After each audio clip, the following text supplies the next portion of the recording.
देवी सिस्टम लोकप्रिय गोपीनाथ बोडोलॉय अंतर्राष्ट्रीय हवाई अड्डे गुवाहाटी में आप सभी का स्वागत है।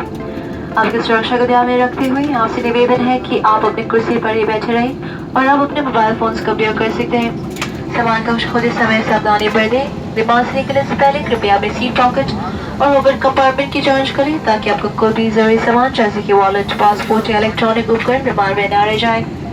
आप सभी से निवेदन है कि आप एयर एशिया को अपनी अगली उड़ान समय पर रखने में सहायता करें और अपने नजदीकी द्वार से प्रस्थान करें। आपके साथ यात्रा करके हमें खुशी हुई और हम दोबारा के साथ यात्रा करने की कामना करते हैं। आगमन में किसी भी सहायता की आवश्यकता हो तो कृपया हमारे पासपोर्ट्स और electronic devices kindly ensure you have all your belongings with you. Air Asia relies on quick turnaround of its aircraft, so please help us by disembarking quickly by the nearest door. It is a pleasure having you on board today. We look forward to having you again soon. If you need any assistance on arrival, kindly contact our ground staff. Thank you for flying with Air Asia and have a pleasant day ahead.